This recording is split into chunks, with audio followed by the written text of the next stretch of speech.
Teaching is my life. I like to teach. I always like to teach. Even when I was in elementary school, high school, I always taught to my friends. And so when I came to Turkey, it was in 1995, after the death of my father. I came to take care of the foundation.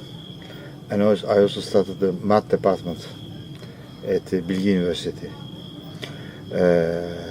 I had the idea of making something different of what exists in Turkey, something of highest level.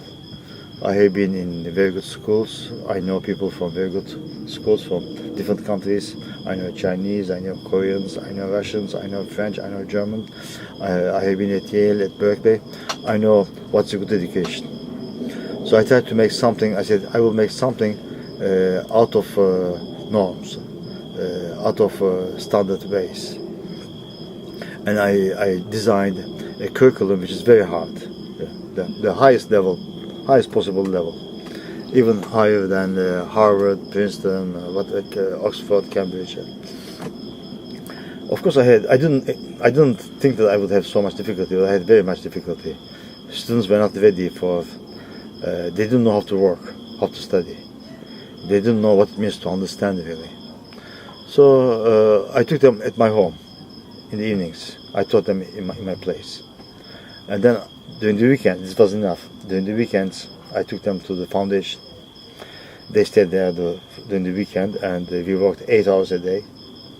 This wasn't enough. I took them during summer vacation to the seaside, to Antalya. We stayed there 6 weeks. It was very successful. It was very good. It was better than everything else I have done in my life. So I had the idea to repeat this next year. Repeat this next year for 7 weeks in some other place. And then next year, for 10 years in a row, I did the summer schools to my students. And the last 3 years, I opened this to whole Turkey. We were 70 to 80 students, a few professors, 2 or 3 professors. And it was very, very successful. First of all, we were having fun, and also we were studying. But it was very difficult to organize such activities because, first of all, you have to travel to Turkey, find a place to eat, to sleep, and to work, to study. It's very difficult. So little by little, the idea of having a village. I didn't have the name of village. A place for us, something not very, very luxurious, not something which is we will just come during summer, and during winter Turks will just saccage it, take things apart and steal things, and I will come back during spring and spend a few dollars. And but it's not the way it went. We did something, a place which is much more beautiful than I thought it would be. So we couldn't leave it. So and it was so successful that it was a tremendous success that we had to expand. Actually, I didn't need to expand. I wanted a small place, but I wanted the Turkish government to help me. I thought that they would help. I needed something like maybe $20,000 a year, not more than this. With $20,000 a year, I could make it. But they didn't help. Then I need to expand in order to survive. And now we are much, much bigger than what I thought we would be. And still, it's not enough because students really, they all want to come here. We have a program for 100 students, for example. There are thousands of applications. It became a fashion, more or less, in Turkey to come to the math village.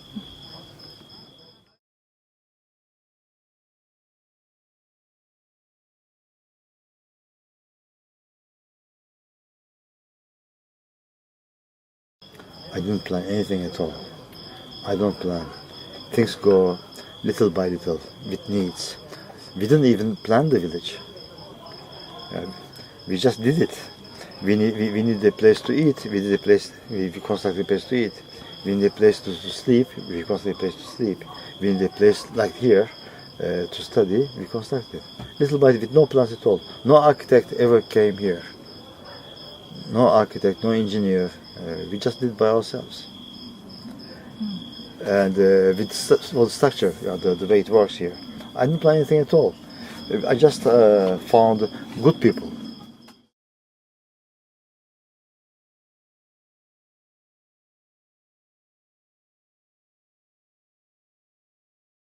Only for the library.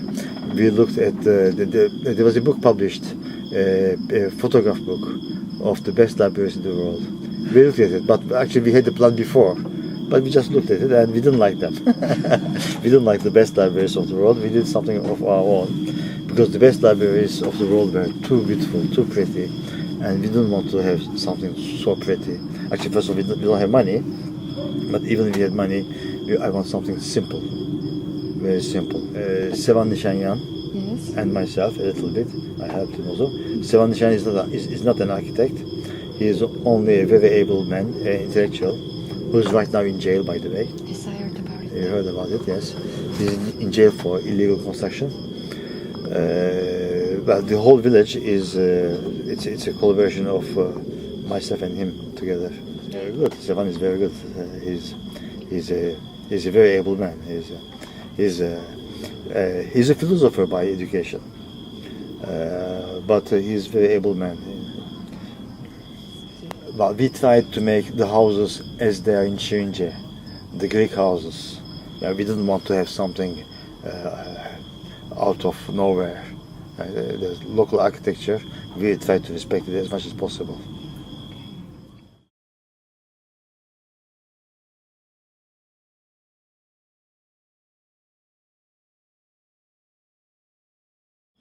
In fact, it's impossible. It's not really possible.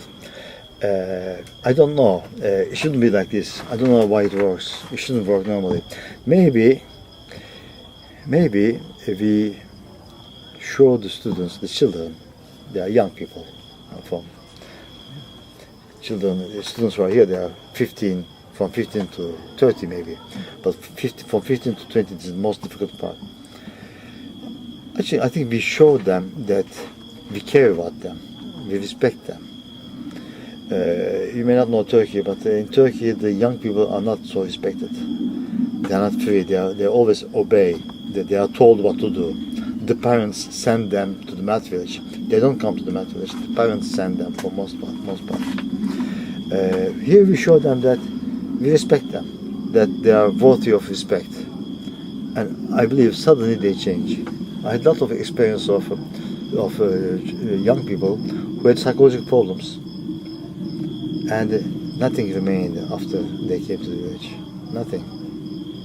Actually, we were surprised when the parents called us. They said, "What did you do to our children?" I said, what can we do? I thought there was something bad that we did. Apparently, the child had psychological problems. He wasn't social. He couldn't speak. He couldn't raise his head. He couldn't look at your face. And when he came back home, there was nothing about all these problems. In days, I don't know what happened. I know there was a girl actually. The problem that I told you right now. We didn't notice that there was a girl. The parents told us that. Obviously, noticed that there was something wrong with her.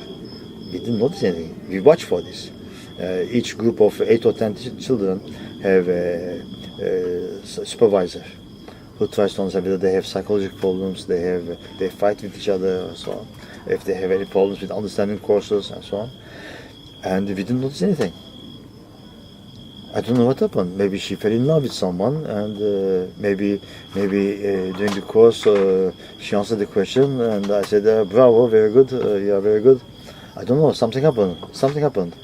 Maybe this freedom here. I don't know. This happens very often. Very often. Children, for example, who are not aware of social problems, who don't care about social problems, about politics, about who don't read newspapers, who don't help their parents at home, they change. They change. For example, in the streets, they see a rubbish in the street, they collect it and they put somewhere.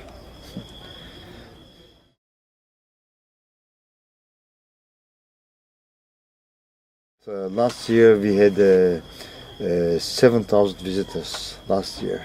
During summer. Not during summer, during the whole year, 7,000. During summer, probably 4,000. Some students who come when they first start the high school, they came every year for 4 years in a row, and also they came winters also. We also have winter programs. So they came 7 or 8 times. Now these students who are finishing high school are taking graduate courses. They are still in high school, but they are taking graduate courses.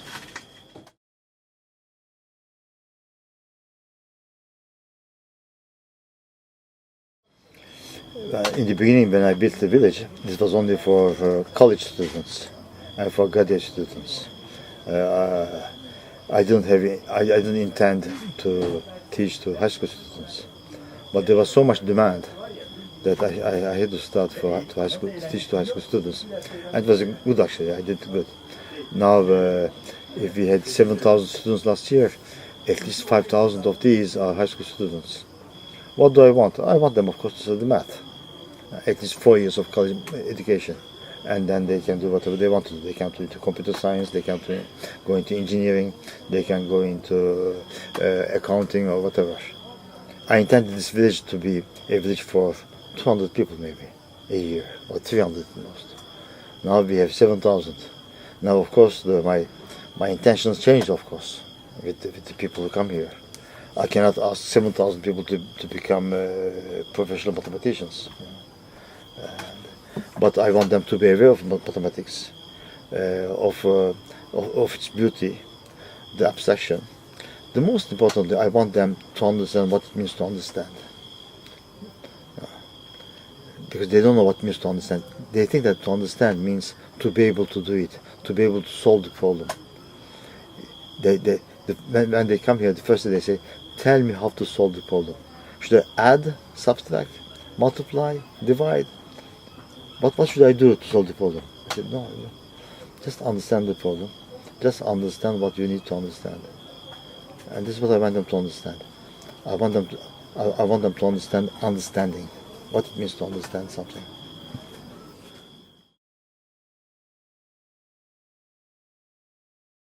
It's much simpler to understand math than anything else. The social life is impossible to understand. Economics is very difficult to understand. Math is so much simple.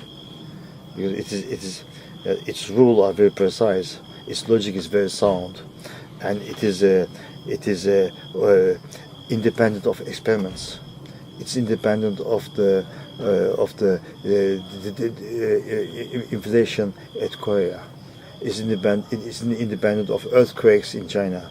It's independent of how the Parisian economics go, the French economics go. It's independent of anything. It's a closed circuit. It's by itself, and so it's much simpler to understand. It's like a chess game. It's more complicated than a chess game, of course, but it is clear. Everything in math is intellectual. It is independent of any experiment. Everything is intellectual. What you do, you look at outside. You look at the world. You look at the universe. You see how things work. You try to see, you try to understand, and then you make a model of it. You simplify things. It's too complicated. You are a very complicated person. I am a very complicated person. You are too complicated. I cannot put on paper everything about you. Your past, your future, your feelings, and you change continually. Math is much simpler. You have a few rules. It's the essence of the whole universe. It's the essence of the logic of the whole universe. Put on paper. Then you know what it means to understand. Then you know that it's impossible to understand anything else than math. At least then you doubt yourself. You know, the questions that you can answer are only math questions. The question that you can answer positively is math questions. The questions that you cannot find the answers are philosophical questions. And if you don't want to ask any question at all, if you only want to say, I am here, then you do art. Art is something. Is a kind of cry. You shout. It is a revolution. It's a rebellion against your being powerless of being able to answer questions. I am going to die. Where I am going to do? Why do I exist? And I believe art is a rebellion. Math answers questions that are answerable. Philosophy tries to answer questions that are not answerable. And art is a rebellion against all that. And here we have Math Village, Philosophy Village, and Art Village.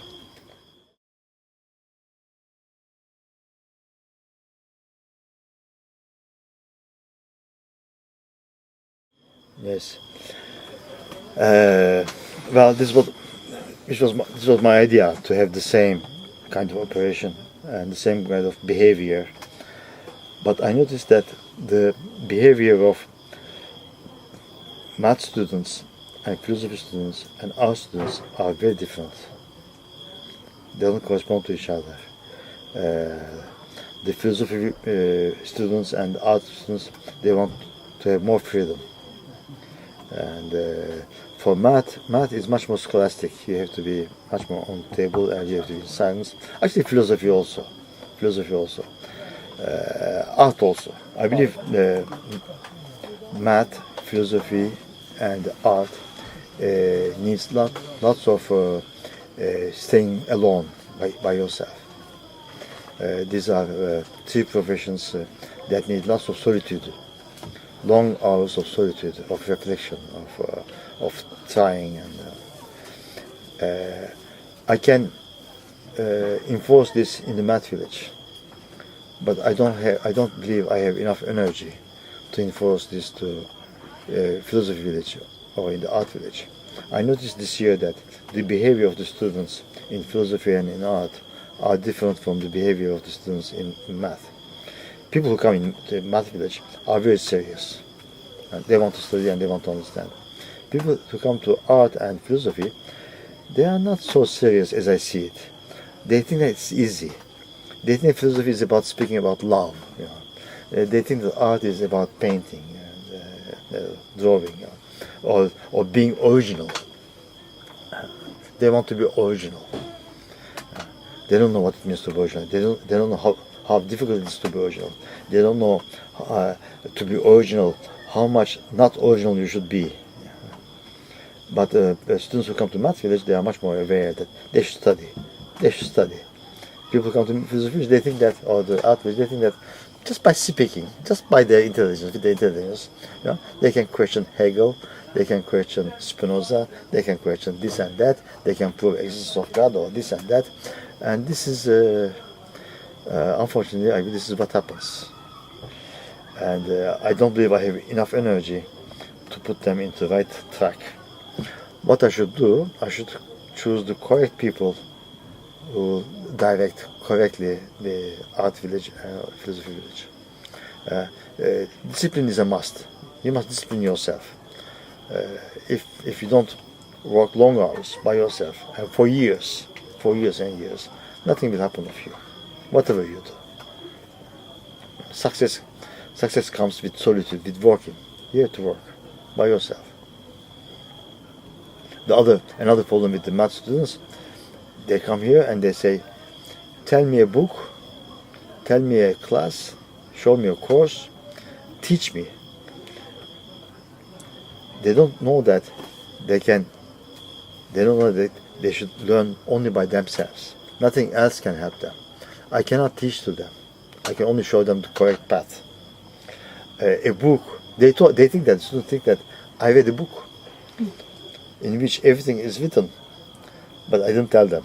I don't tell them. I hide this book to myself. They don't know how much I studied in my youth, how many long hours, how many nights, sleepless nights I spent in front of the books and in front of the paper and pencil. And after that you know something. This is what we are trying to teach to children here. What it means to work. Yes, I don't know how to do this. I mean, we are living all together, and they are living differently, and this doesn't go together. I should find a solution to this. This is a problem. Yes, but we eat together, and sometimes our students stay there or our professors stay there. They stay here. They are two. They are not two separated villages really, although it looks like they're separated, but we share the space, of course. Yes. But it's not good also to control everything. I think the philosophy village and the art village should have their own soul. They should have their own living space, their own attitudes, and so on. We should be able to find a way to coexist together, respecting each other's. I don't know. Life be sure. Life be sure. In general, I don't plan ahead. I look at the situation, I experiment, and in general, I don't intervene. Things settle by themselves. In general, you asked me, how did you plan all this? I didn't plan at all. I just find the correct people, the right people, young people, good people, working people, and it just happened.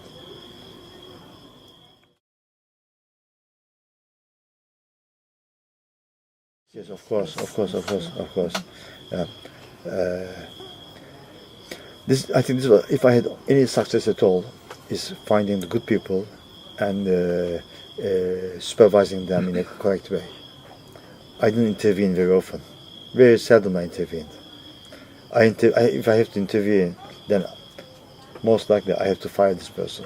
No, I don't intervene. They don't even ask me permission to go for vacation, for example. They just go. No. They know when to go. They know better than I do. No. They just tell me, the 15th of September I'm going for vacation for 1 week. All right. Because the person knows when he or she can go for vacation. I was the chairman for 15 years of the math department. No one ever came to ask me for permission to go for vacation. One day we received an email from the department of whatever, some department of employees or something. They said, before going to vacation, you have to ask permission from us. I wrote back to everybody. No one in my department asked any permission to anyone else except from me. And if I come to me, I just shout at you and then just go ahead.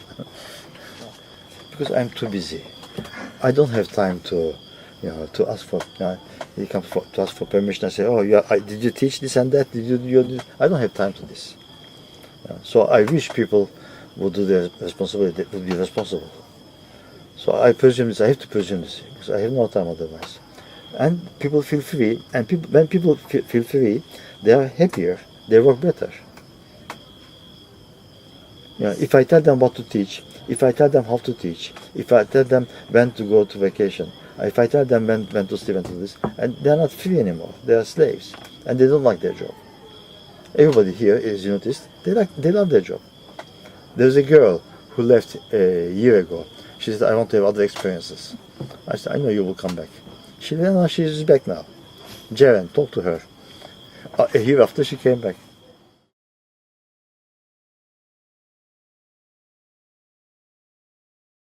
Sometimes people ask me, they say, we want to have a meeting about this and that.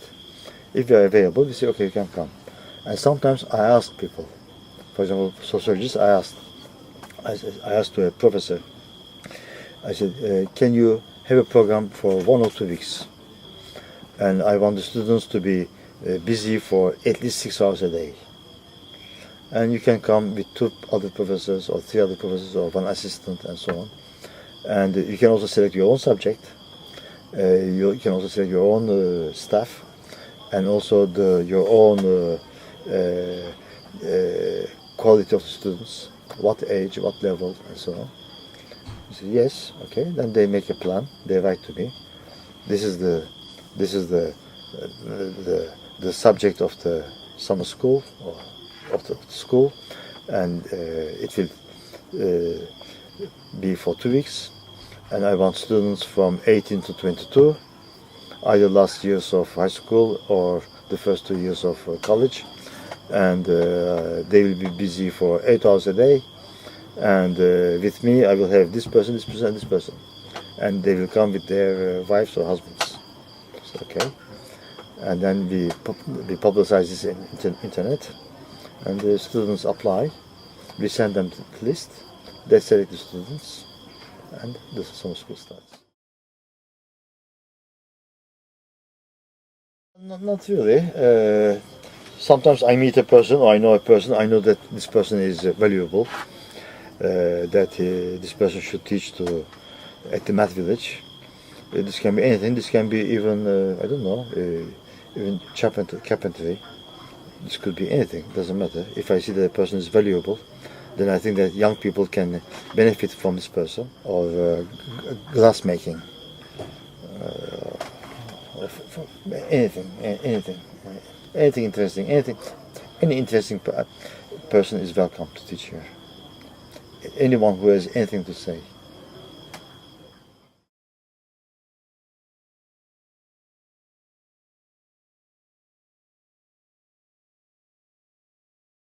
Nothing whatsoever. There was only earth, stone, water. This is what nature gave us. Nothing at all. There is nothing shiny. There's no gold, no silver, nothing which is expensive or that will make simple people frightened.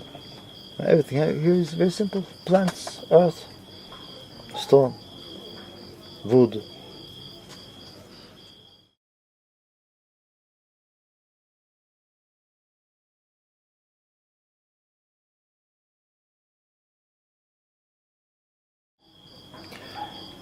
As I told you, 7,000 students came here last year.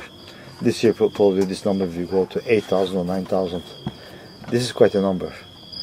And the number of people that change a country is not by millions. It's a handful of people change a country really. I believe the scientists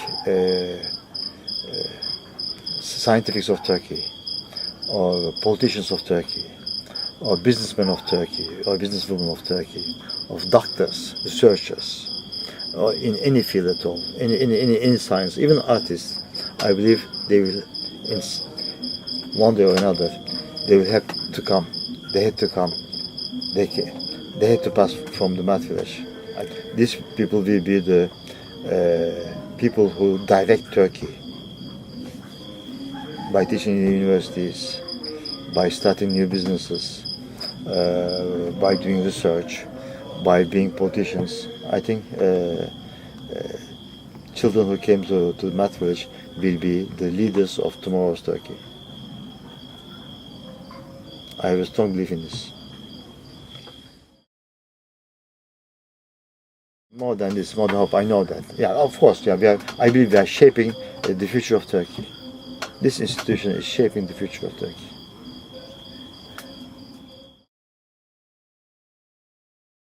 Not so long, in 20 years or so. When they will finish their graduate studies, they will find a job in a university. After a few years, they will come back to Turkey. In 20 years, we will feel the changes that Math Village will do to Turkey. In scientific direction, in artistic direction, in political direction, towards the West, of course, Western way of education we have, not religious. But even religious people come here. Maybe you have seen them, covered people. No problem at all. Even, of course, also Turkey is a very dense country politically. Left and right, religious and laïc, they fight each other, but not in this village. All kinds of people come here and they respect each other's ideas and way of living. During the Ramadan, we offer them meals during the special hours, for example. And if they want to pray, they want a place to pray, we offer them a place to pray. I don't allow anyone to say bad words to someone else. I don't allow them to fight each other. They can discuss, but I don't allow anyone to say anything bad to each other because one is nationalist, other one is religious, or other one is a communist, other one is an anarchist. I make sure that everybody respects everyone else's idea. This is a free space.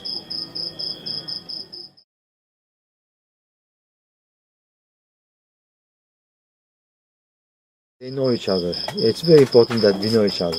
If you know each other, if you live together, if you sleep in the same room, if you share the same bathroom, if you share the same classroom, the same table, and you cannot hate the other person. It's impossible to hate. It's clear that these people, these children, they are all good children. And they have maybe different backgrounds, they have different levels of living, they have different ways of thinking, but they are all good children. They know each other. A religious person, before maybe he or she thought that someone who is atheist is like a devil. They come here, I'm atheist. They know I'm open atheist. I'm not a bad person. Yeah, it's clear. And they get to know each other.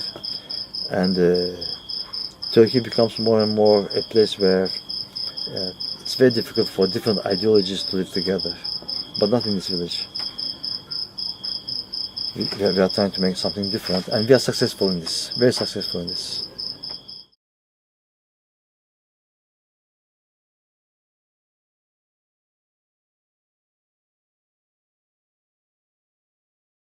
To create something, what do you mean by creating? You mean by creating, you mean how many times one person creates in his life or her life? How many times can you create something really original and interesting? 2 or 3 times at most. The most successful ones. Other time, normally, what you do in your everyday life, you do things by habit. You know what to do. If you are a painter, you know how to paint. You don't create each time. Maybe you may call this creating, but it's not really creating. You know, a painter in his life, you can create a style, and then you repeat the style. You know, how many times Einstein found something in his life? 2 or 3 times. That's it. That's it. Not more than this. The rest of the time, you solve problems by usual thinking. That's what I tell to my students. Don't try to be creative. You cannot try to create. You cannot force yourself to create. Just learn the usual thing, usual steps, usual thinking, the usual ways. Actually, sometimes, for example, I have a problem, I have a theorem to prove. I know that there's a solution, a very creative solution, very short. I don't do this because it's not useful. I do the other one. I do the long proof, the proof that almost everyone will follow. You see, in everything else, in math also, there are some ways of, methods of solving problems. Okay, you ask me a problem, I look at the problem, I see, okay, I do this, and then that, and then that. I have 4 steps. In 4 steps, I can do this, and then now I have to work. Okay, I do the 4 steps in 5 pages. I say, here's the result, 5 pages. This is the standard way. Sometimes someone else, a very clever person, finds a solution, very clever solution. This solution is useless when it comes to education. Because in math, you don't need to be so clever. You cannot be so clever all the time.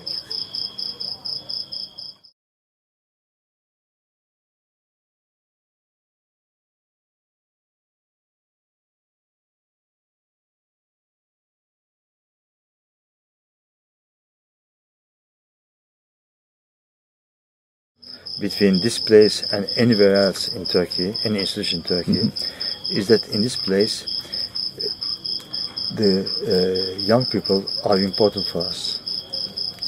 We care about them. Yes. We try to foresee their needs. If we cannot foresee, then they tell us and we obey. For example, this place, this is called Working Hills. Students told me, well, there are too much noise by night. We cannot find a place, a calm space to work. It's okay, we build this place. Yeah. And sometimes, for example, they say there are not enough bathrooms. We construct bathrooms.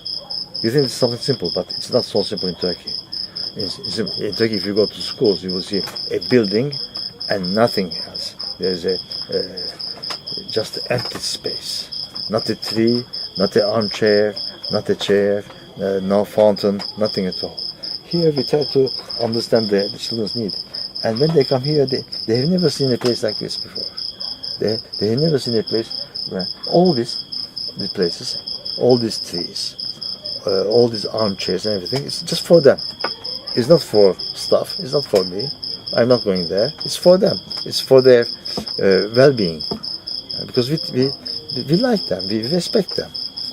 We think that they should enjoy life and they should enjoy math together at the same time. And they have never seen, we take care of them. They are important for us. We respect them. And as soon as they set their foot in the village, they see that we respect them. They see everything here is for them. If you go to Turkey, you will see rubbish in the streets everywhere. Not in this village. Not because we clean it, because the children don't put any trash on the ground. Because they see that here is a different place. As soon as they come here, they change. Suddenly they say, I am worthy of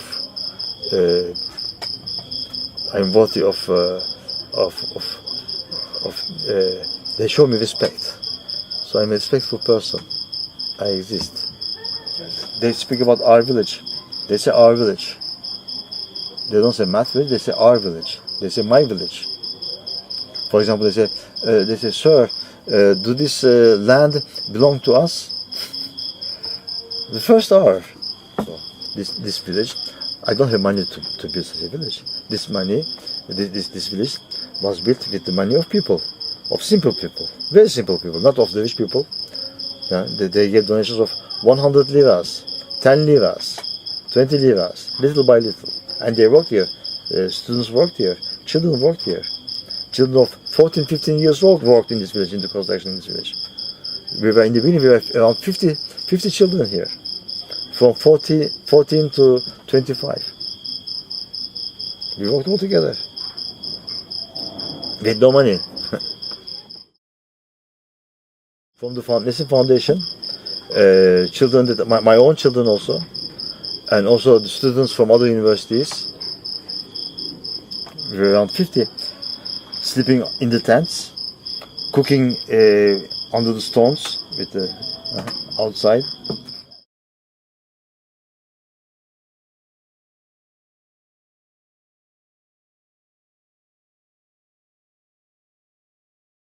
Yes, of course, why not? But I have other plans.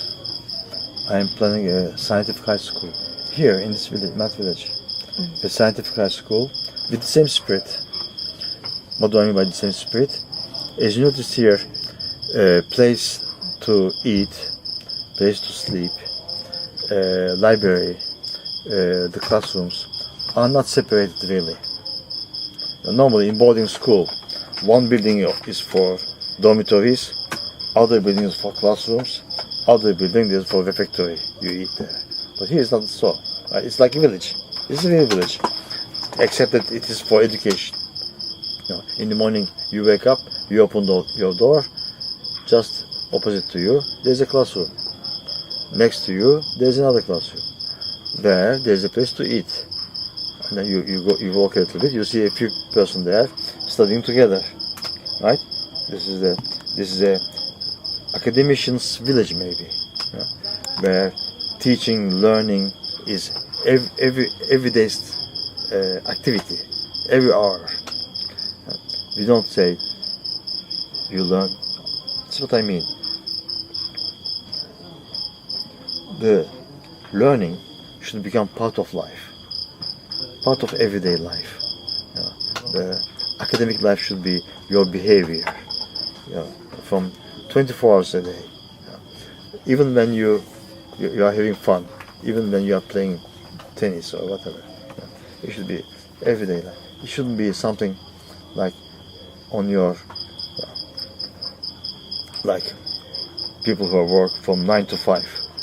From 9 to 5 I study and then I have fun. No, it should be every day, every hour, every time. It should be part of your life. I want a scientific high school where teaching and learning will be every day, will be part of the life of everyone in the village. For example, the teachers and the students will live in the same village. Yeah. The students will live here, the house for the students, the house for the professor will be next. They will eat together. In the evening they will be together. They will play chess together. They will play soccer together. I believe this should change the idea of education in the world. Not so much this village. This village is nice, it's good, but it doesn't have too much to give to the world. But I believe the scientific high school, if I have in mind, if it is successful, then I think it will change people's idea about education. How education? I want this scientific high school to be a very prestigious one. I want the highest level science to be done there.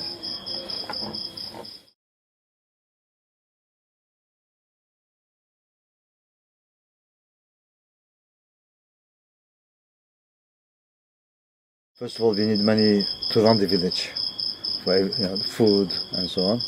For this, we collect money from the students. Students who can pay, they pay. Students who cannot pay, they don't pay. We don't force anyone to pay. If they say, I'm interested in learning math, and I want to come to the village, but I have no money, we say we are welcome. We also need money for the construction. For the construction, I don't have so much money. The foundation doesn't have so much money. It's by donations. People donate. Until now, we had only 2 or 3 big donations. Otherwise, it was all small donations. Too many people, lots of people. Little money, but we had lots of donators. Simple people, employees, simple employees. Even elementary school students, they give from their pocket money. This will be another adventure. Because running a high school is too expensive. I don't know how I will manage this, but I will manage it. I will find a way of doing it. I may go to big industrials, ask for yearly money from them. Now they become.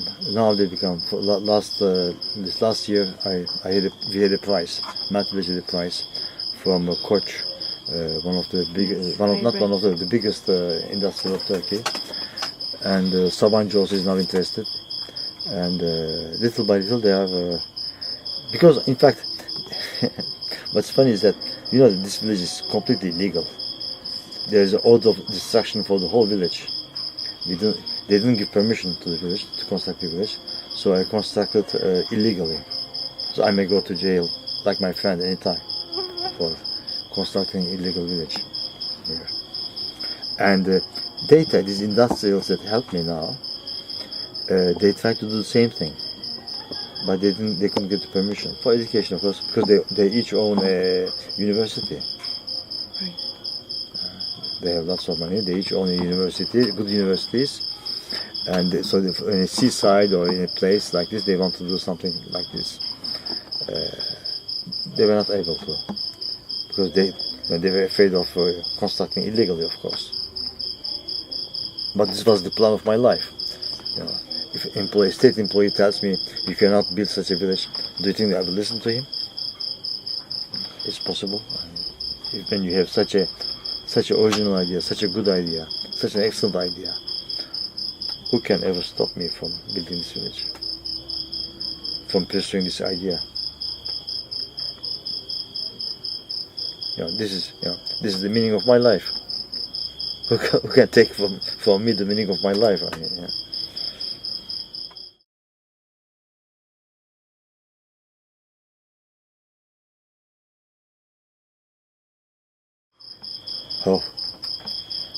Economics is too difficult. It's much more difficult than math.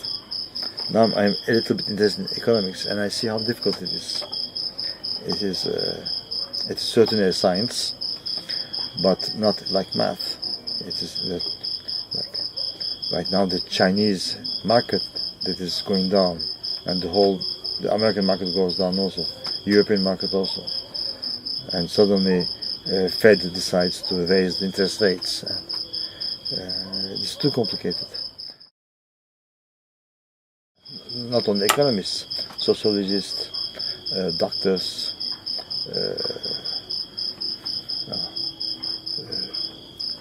physicists,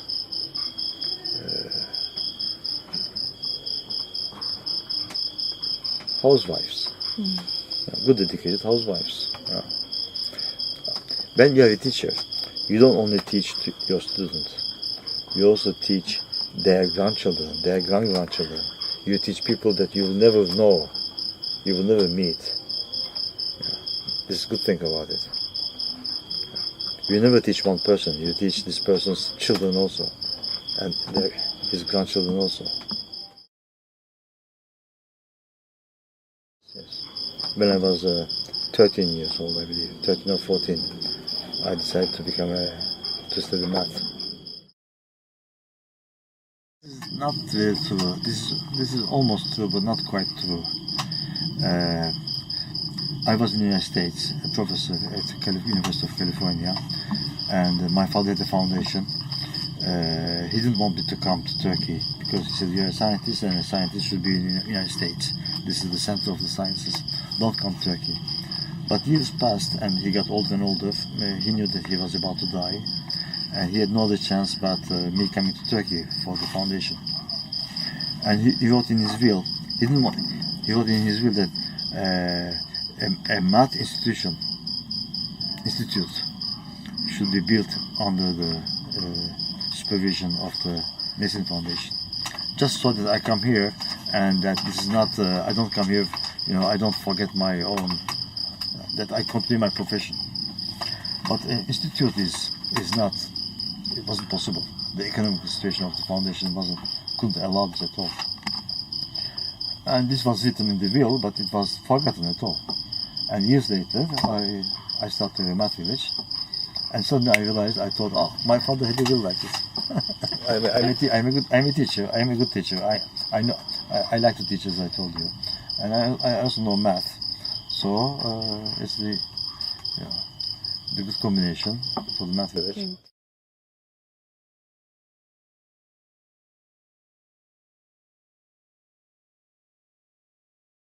Exactly. This is exactly the problem in Turkey also, and this is what I told you before, that students don't know what it means to understand. They know what it means to solve.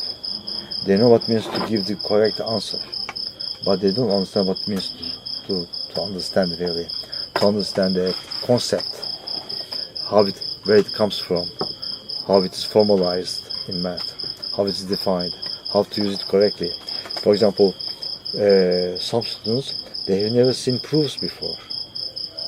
They know the theorems, they know the statements, they take them as granted, but they don't think that there's a reason behind it. It's here that they learn that there's a reason behind it. And some are amazed.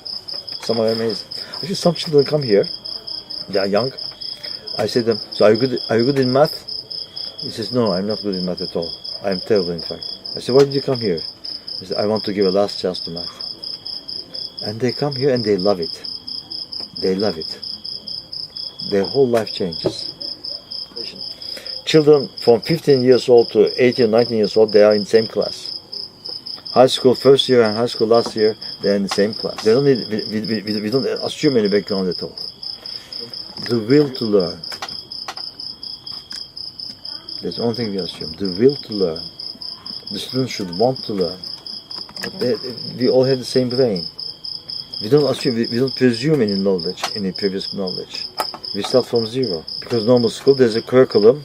You have to know the previous year's math in order to follow next year. Yep. It's not like this year. We start from zero, from scratch. We don't presume any knowledge. We don't assume trigonometry, for example. We may teach trigonometry, yes, it's possible. Although we don't, we may. But we don't assume cosine, sine, tangent. There was a group. It ended last Sunday. There were around 100 students. This was our last group, and this was the easiest the easiest curriculum. So it was easy. I was much more lenient. Tolerant. I accepted students that I knew that were not very good, but that they wanted to learn. They came, and I taught the first day, second day, and I asked my wife, "Is this a camera joke?" Because I'm explaining to them, to the students, and they don't understand. I'm explaining 50 times, they don't understand. But they were very good children. They were asking questions and they were silent and they were listening, trying to understand. Second week, they changed suddenly. I started to teach something else. I started to teach set theory, much more philosophical. I discussed about the reality outside of us, a reality in math, how the reality outside is related to the reality in here. How do we see, how are we sure that the reality there is really reality?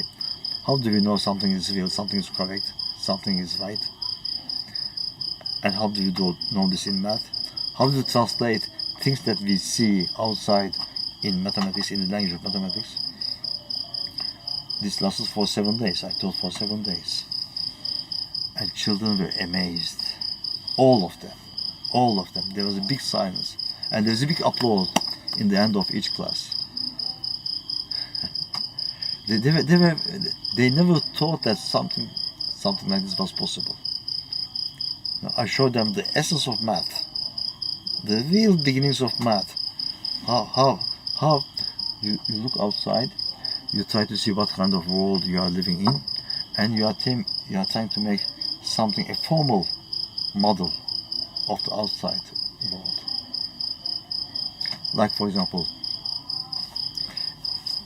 suppose you want to check how strong your building is towards earthquakes, that it can resist to earthquake of 7.6 at Richter scale, but not to 7.8 or 9. How do you don't shake the building, right? You don't shake the building. What you do? You go home, you make calculations, right? What do? You made a model of the outside world, a theoretical model, right? Something that comes to algebra that you can compute. The reality is there, and here there's some theoretical. And you say, this building can resist maybe to 7.6 at Richter scale earthquake, but not to 7.8. Certainly not to 7.9. And it's more or less correct. You with the airplane, and you say, no, this is going to fly. Don't worry about it. How do you know? The airplane never flew before. It's first time. But you did the calculations by hand. You know that's correct. So how is it possible? How is it possible that what you calculate corresponds to reality? Why should it be true? But these students were really amazed by what they learned there. They opened their vision. Yeah. I can't find myself. In the beginning, I found the first few people. Then now they find other people. I never hire. I ask the other workers to hire because they are the one who run the village. I only supervise. I intervene very rarely, as I told you.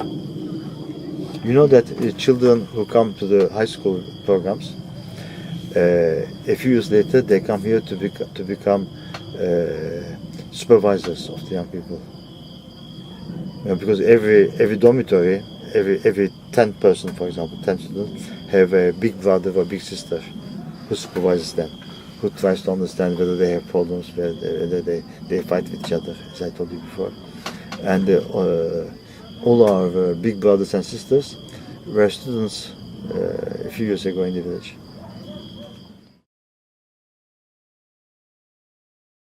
Well, maybe they don't understand all the time. I have to tell them, for example, this place is dirty, as you see here, and I don't like this. When I will go back, I will tell them that I don't enjoy this. This is not a place that I want to come and work. This place doesn't attract me.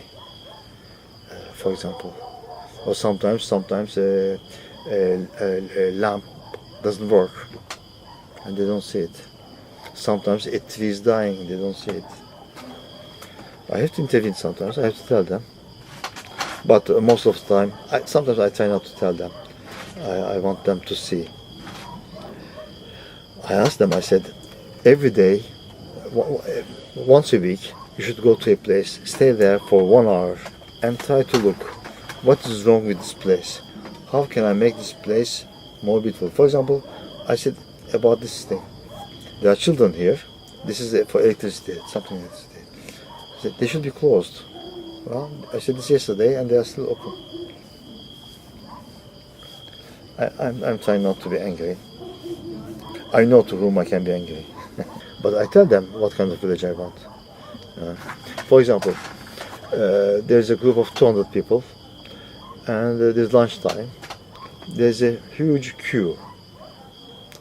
And they don't care about it because they have seen the same behavior before in their school. There are 200 students in queue. After 2 hours, you have time to help yourself, and then the meal is cold. And they don't care also. I tell them, look, please do care about them. Yeah. Yeah. Make something that will make their life easier, simpler. If there's a line of 200, then please have another serving table, so that or 3 of them maybe. But try to do something. And if you cannot, just tell me. I have a problem. There's a big line during lunch times, a big line, and I can't reduce this line. What should I do? Then I will try to find a solution. Yes, some volunteers most likely, or sometimes children of the workers come here.